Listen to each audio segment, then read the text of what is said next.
మా ఇంట్లో పెళ్ళి అవుతుంది, మీ పక్క వాళ్ళకి చెప్పండి మా ఇంట్లో పెళ్ళని. కార్డులు ప్రింట్ అయిపోయాయి, ఇన్విటేషన్స్ వాట్సాప్లో ఆ రీల్ ఏదో తయారు చేస్తారు కదా, సేవ్ ద డేట్, అదేనా ఏమంటారు దాన్ని, ఏమో ఈ మధ్యలో పెళ్ళైనోడు ఎవడు ఆడేదో పంపించాడు కదా సేవ్ ద డేట్ అని.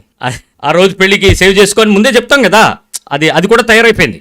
మంచి మ్యూజిక్, దాని వెనకతల కొడైకెనాల్లో వాళ్ళిద్దరు గెంతిన డ్యాన్స్ అవి కూడా పెట్టారు దాని వెనకతల. అవన్నీ పెట్టి మొత్తానికి పంపించారు, బ్రహ్మాండం, అంతా రెడీ అయిపోయింది. పరిశుద్ధ వివాహం ఏం పేరు? ఇది ఒక పచ్చి అబద్ధం, గుర్తుపెట్టుకోండి.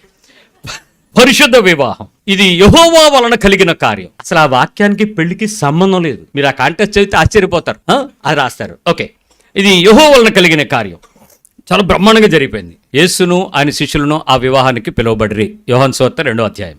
ఆయన వచ్చి ఎవరి పెళ్లికి?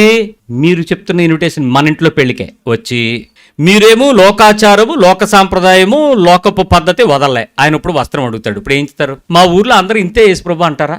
అందరూ చెట్టు వేస్తారు ప్రభు అని చెప్తారా? అందరూ ఈ సాంప్రదాయం ఫాలో అవ్వాలి ప్రభు అని చెప్తారా? రోకలి, రోలు, పసుపు, దంపుడు, సారీ, లడ్డు, కట్నము, కానుక, సూత్రము, తాడు, 3 పేటలు, ఈ మధ్య రకరకాల బోధలు. ఇవన్నీ మాకు సాంప్రదాయమే ప్రభు అని అడిగితే ఆయన వస్త్రం ఏమి అడుగుతాడు తెలుసా?